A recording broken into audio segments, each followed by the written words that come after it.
Hi, welcome to my channel. My name is Annie, and this is Unity Consciousness. Thank you so much for stopping by today. I'd like to welcome our new subscribers and also thank those of you who are returning for this week's energy update. Let's jump right in. Well, tomorrow, unless you've lived under a rock, you know tomorrow is a very big day. We've got the new super moon total solar eclipse in the sign of Aries, ruled by planet Mars, the planet of aggression, action, passion. Whew. What makes this lunation so exciting that the astrologers have been talking about it for a very long time is it is with absolute perfection conjunct Chiron, our wounded healer. This energy will be very powerful over the course of this week and next week.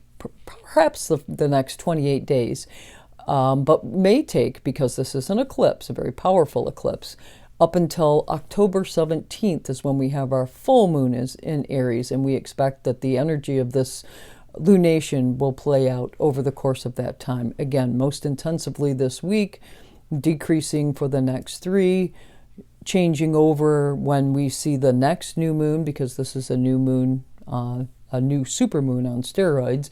When we see the next new moon, it kind of decreases the energy a little bit. Now, let's talk about the aspects aside from that Chiron conjunction, then we'll get back to that. The North Node is within orb. It's about 4 degrees, so it's a loose conjunction, but within orb of conjunction of this lunation, meaning that there are some karmic components here, or karmic lessons that we will be applying or learning over this process. Now let's talk about Chiron a little bit. Chiron in mythology was a very wise teacher of the gods and was wounded by a stray arrow. He was a centaur, and he was wounded by a stray arrow, and his wound would not heal. He decided to ask the gods to trade his life, his immortality, so that he could escape wounding. And he was going to free someone else by trading himself for their life, and he would give up his immortality. They agreed. The gods agreed, and they placed him in the constellation of Sagittarius so he would be immortalized forever.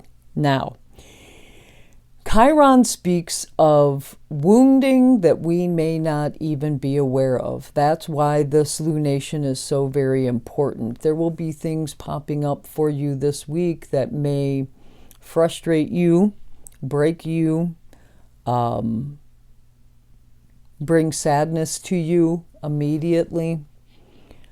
And the purpose behind all of these actions are so that we can heal our wounding.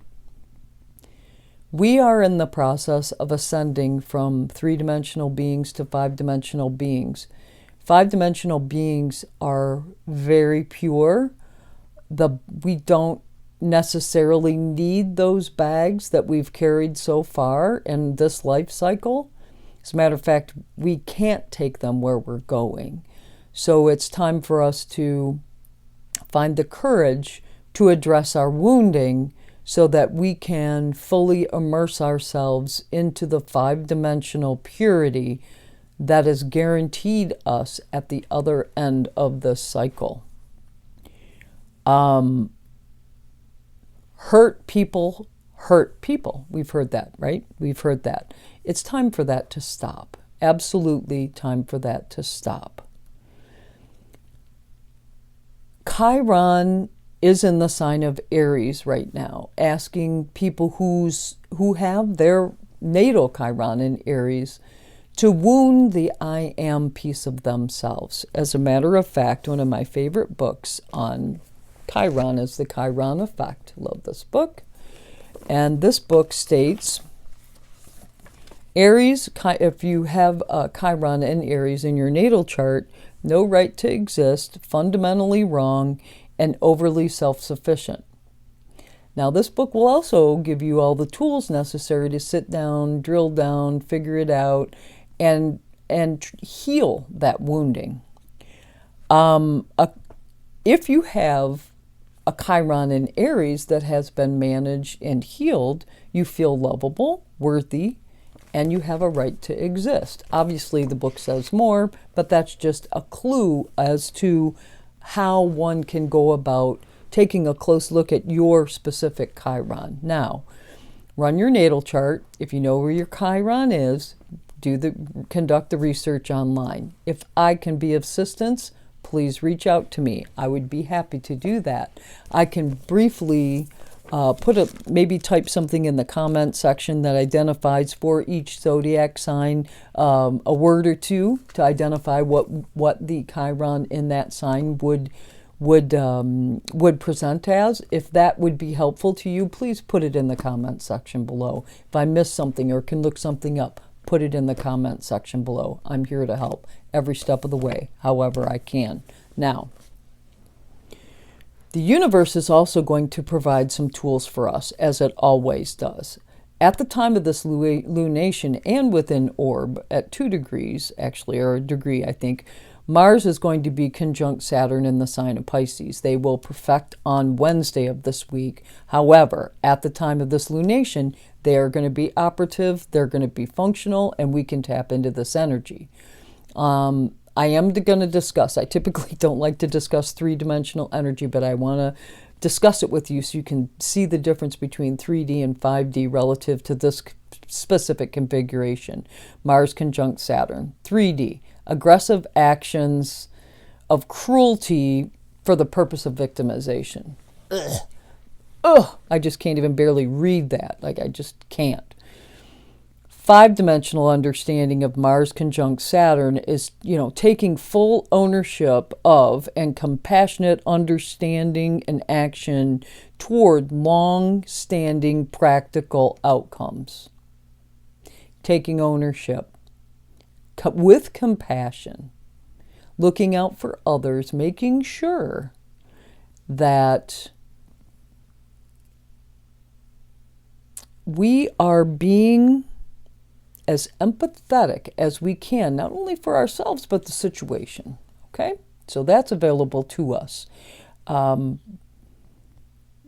You may, let's say that you have a new beginning that starts. There are a couple, if you are on the Cancer, Capricorn, or Libra, Aries axis, this energy is going to be, if you have a rising sign there between, I think it's like 16 to 22 degrees, you're going to feel this energy. But there are other signs that's not going to be as strong.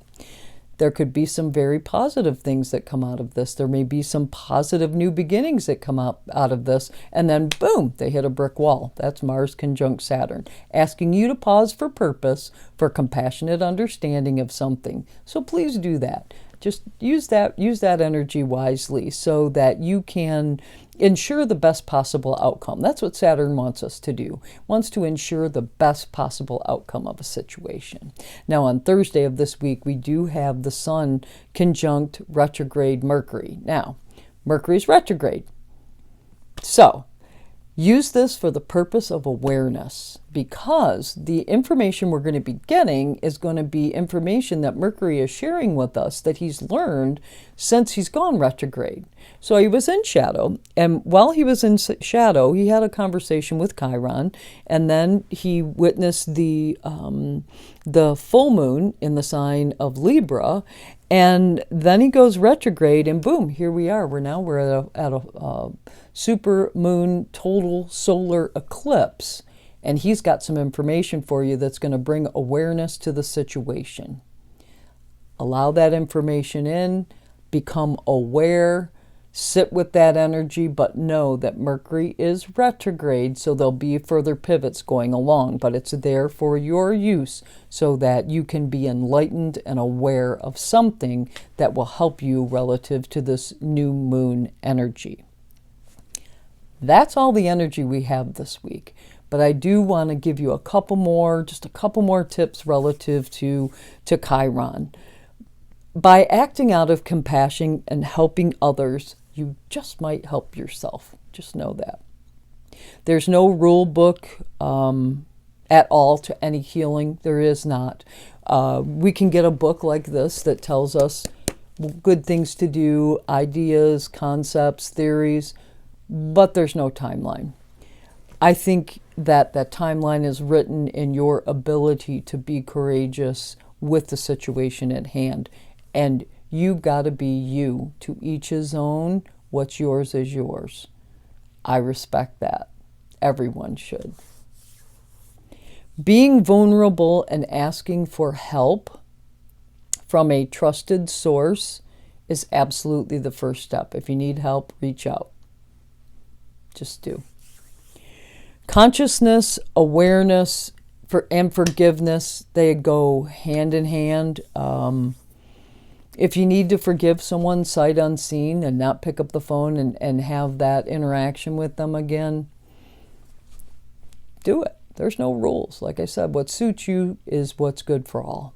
That's for sure. Be unapologetically you. You're amazing. You're enough. Don't ever, ever make excuses for who you are. We could be carrying around early childhood wounding, or wounding as a result of something that was just benign that occurred in our world when we were very young, that we need to understand. So as this energy pops up this week, journal if you need to. Like I said, reach out to a trusted source, whatever is necessary for you to be able to sit with that energy, feel that energy, and move through that energy. And yes, I have done this myself. I can speak of the wounds, and I have done pretty miraculous work in the last 6 to 8 months on myself in this area. It is not easy, but it is damn freeing. That's for sure. It is damn freeing. Your freedom you deserve. Sit with the pain, sit with the wounding, gather, take what's yours, take responsibility. If there's responsibility that's yours, take it. And when it's done, cast it aside and be done with it. Yeah, a new you is emerging. Well, that's all I have for you this week. I decided to use the Dragon Oracle deck because this is a fire sign new moon solar eclipse. I thought I would use this deck. My goodness, the words aren't coming out. The card that popped out is the Earth and Water Dragon. Let's see what the book has to say.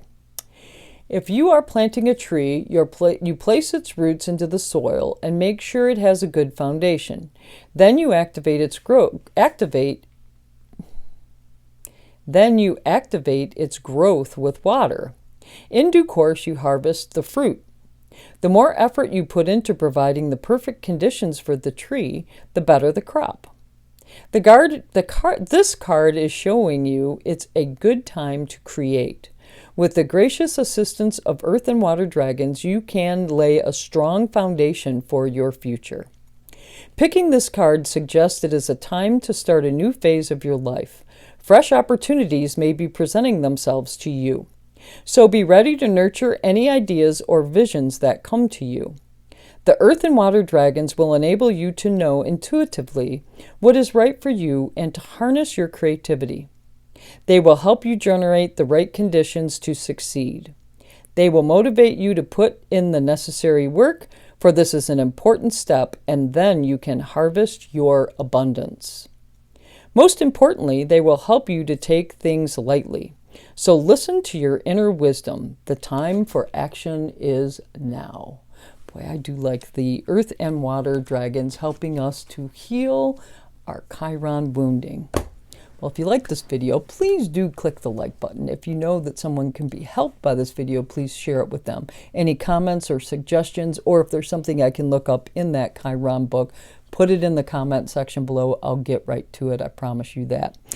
If you want to know when videos are being dropped, click the subscribe button and you will be notified. I hope you have a fabulous week of karmic insight, amazing awareness, new beginnings, and healing of epic proportion. Namaste.